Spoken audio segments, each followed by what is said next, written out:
a mais um programa Conexão Imigração USA. Eu sou Renata Castro, advogada de imigração, e todo domingo a gente tem um encontro aqui na Record Internacional para falar de algo que, para mim, é uma busca de vida, não só como profissional, mas também como imigrante. Eu que sou advogada de imigração e ajudo milhares de brasileiros como você a realizar o sonho de morar nos Estados Unidos, seja porque você sonha em trabalhar, estudar, simplesmente morar numa sociedade com outros benefícios de segurança, de educação, de saúde em alguns casos, mas falar de imigração, sem sombra de dúvidas, é a minha paixão. Quando a gente fala de imigração, a gente, na verdade, está falando de uma busca, né? Quem vem para os Estados Unidos vem para buscar algo, na maioria das vezes, que é diferente da realidade atual dele. Sonhar em morar nos Estados Unidos quase sempre vai envolver ganhar dólares, tomara, né, gente? Porque ganhar em real e gastar em dólar, existe um motivo pelo qual tem um ditado que quem converte não se diverte. Então vamos eliminar a conversão da sua vida, uma conversão favorável. Mas falar de dólares nos Estados Unidos significa abordar um assunto de extrema importância.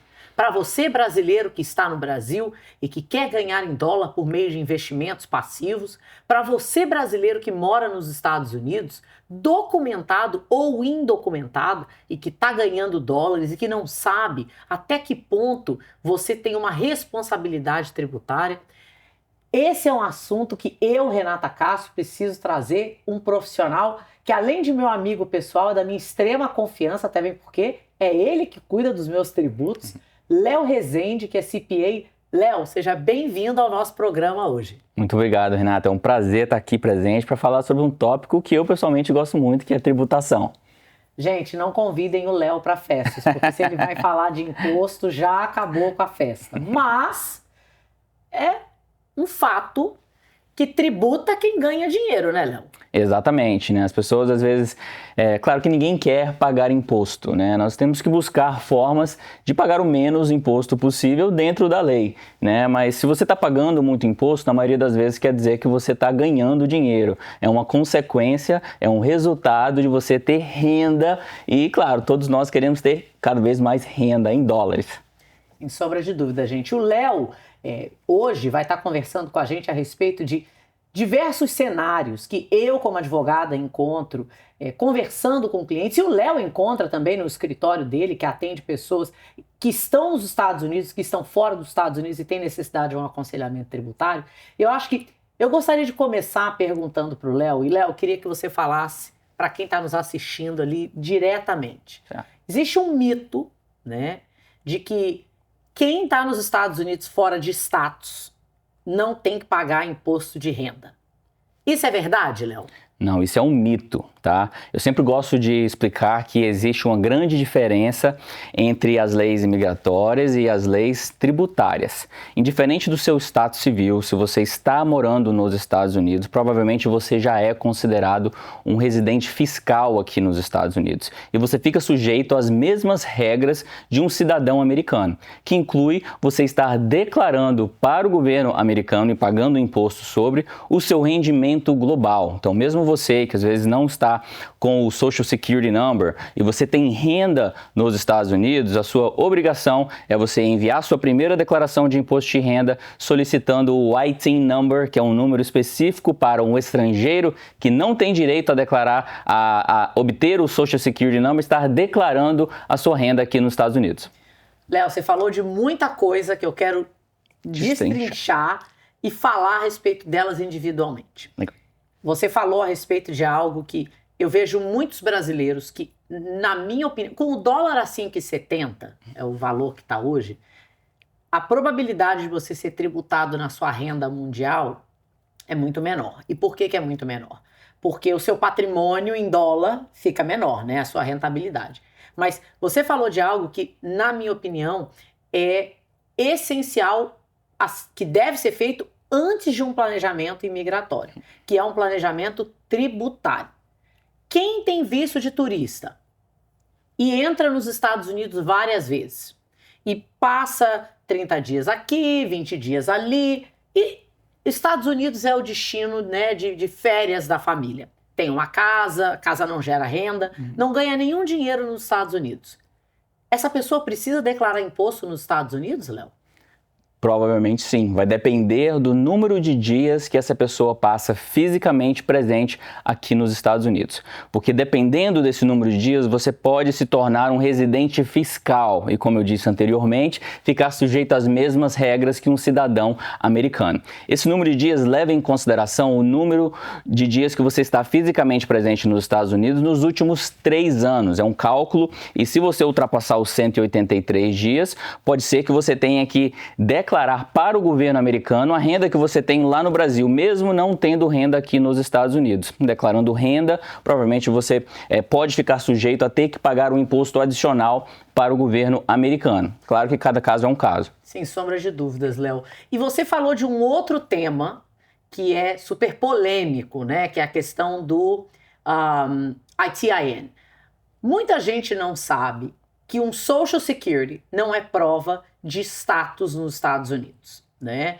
O Social Security, você pode obter um Social Security, geralmente oriundo do seu status, mas há 20, 30 anos atrás, Léo, qualquer pessoa tirava um Social Security. Isso daí, a obtenção do Social Security foi mudando com o tempo. Mas por que eu estou fazendo essa diferenciação do Social Security e do ITIN? O Social Security Number, ele é uma matrícula, né, um número identificador, que pode levar a um benefício de aposentadoria ou de invalidez. E o que é o ITIN, o Tax ID Number, Léo?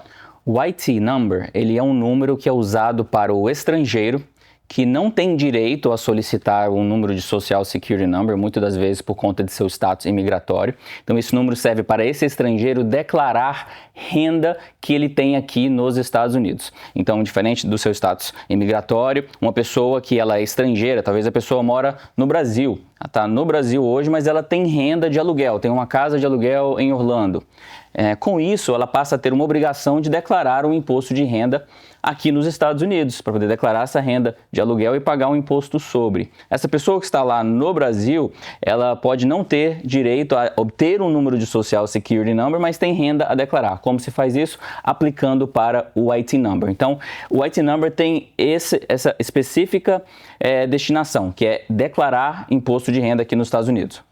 E, Léo, ter o Tax ID Number, muitas vezes as pessoas acreditam que vão ter benefícios, vão ser melhores tratadas numa empresa de empréstimos, por exemplo.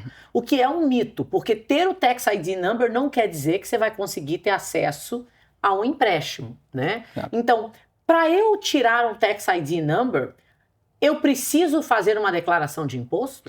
Na grande maioria das vezes, sim. Tá? Em geral, você solicita o IT Number enviando a sua primeira declaração de imposto de renda.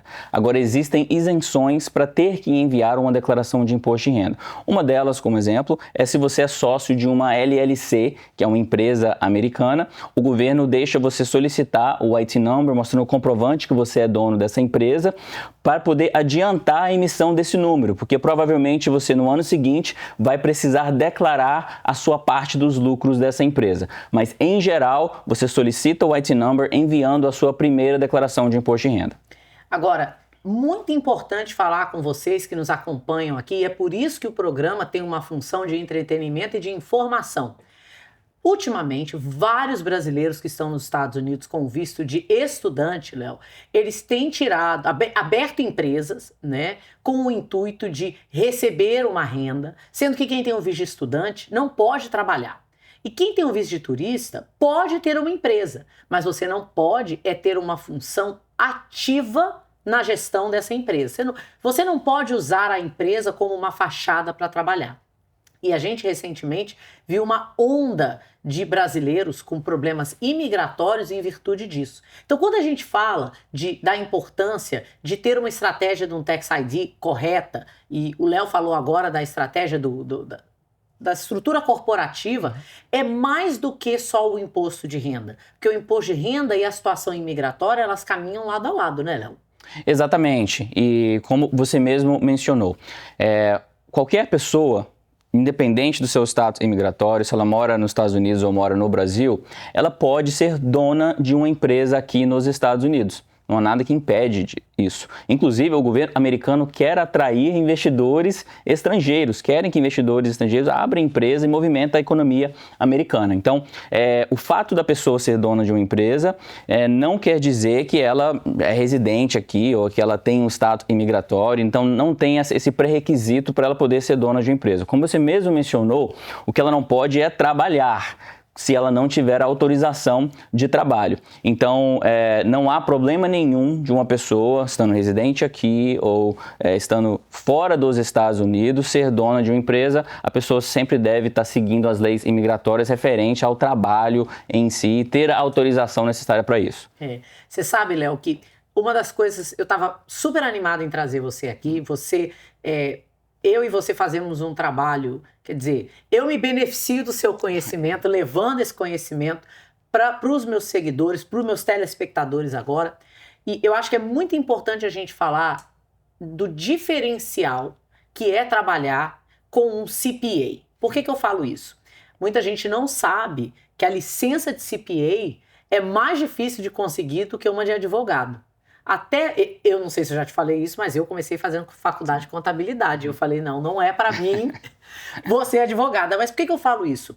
A gente vê muito comumente brasileiros que contratam consultores, preparadores de imposto e não têm a menor ideia dos problemas tributários, legais e imigratórios que eles estão se colocando por não ter um provedor licenciado. Explica um pouco para quem está assistindo a gente o que é um CPA e por que um imigrante brasileiro que vai ter um contato contínuo com os Estados Unidos deve ter um CPA fazendo o aconselhamento. Vamos lá, um CPA é um Certified Public Accountant, ou um contador público certificado. Aqui nos Estados Unidos é a maior designação no ramo contábil nos Estados Unidos. Para você obter essa licença, você tem que ter formado em contabilidade, você tem que ter feito créditos de pós-graduação, você tem que passar no exame de suficiência aqui nos Estados Unidos, que testa vários aspectos contábeis, fiscais, empresariais e financeiros. E além disso, você tem que ter uma experiência comprovada, você tem que ter trabalhado sob a supervisão de outros CPAs. Com isso, você passa uma credibilidade maior para o seu cliente. Ao contratar um CPA, você sabe que você está contratando um profissional que tem todas as licenças para poder estar te auxiliando. É um profissional que não vai estar colocando em risco a sua licença, te aconselhando algo indevido. Então, como todas as licenças, você tem autoridade, mas também você tem responsabilidade. E além disso, um CPA, ele tem a obrigação de fazer educação contínua. É uma licença que requer que o profissional esteja sempre se atualizando. Somente um contador que é CPA aqui nos Estados Unidos pode estar assinando balanços, pode certificar que os relatórios financeiros estão de acordo com as regras contábeis. Então, para o nosso imigrante, o empresário aqui nos Estados Unidos, ao contratar um profissional, é muito importante certificar que esse profissional tem as licenças, é um profissional que tenha o conhecimento. Quando você contrata um CPA, você basicamente tem acesso à parte legal, que inclui o conhecimento das leis tributárias e contábeis aqui nos Estados Unidos, mas você também tem acesso à experiência desse profissional. É um profissional que, se houver qualquer tipo de problema ou questionamento, tanto a nível federal quanto a nível estadual, esse profissional pode estar te representando perante ao governo. Então, isso é algo que é um diferencial, sim, de um CPA aqui nos Estados Unidos. Isso é super importante, Léo. Eu sempre falo que a gente na área legal, na área de imigração, a gente tem os consultores, os paralegais, e eu falo que se não vai entrar na arena com você, não serve para te representar. Nesse caso, a arena é o IRS, para a gente é a imigração, o fórum e tudo mais. Agora, Léo, para fechar, em 30 segundos, quais são as coisas mais importantes, o melhor conselho que um imigrante que está ganhando dinheiro nos Estados Unidos pode receber de você a nível tributário? Olha, eu acho que primeiramente você tem que ter um controle contábil da sua atividade ou da sua empresa. Você tem que entender o que está acontecendo na sua empresa, qual que é o histórico para você planejar para o futuro. Ter uma contabilidade sendo feita mensal ou pelo menos trimestral, esse acompanhamento vai te ajudar na tomada de decisão e vai te ajudar a identificar possibilidades de economia no imposto de renda. E claro, contratar um bom profissional que vai te auxiliar, te acompanhar nessa jornada de empreendedor aqui nos Estados Unidos é algo essencial para isso. E não sonegar imposto, né, Léo? E não sonegar imposto. Léo, obrigada por ter vindo. Para quem quiser o contato do Léo, o site dele está aqui na página, ele atende clientes em todos os Estados Unidos. E eu, Renata Castro, fico por aqui, mas no próximo domingo tem mais Conexão Imigração USA.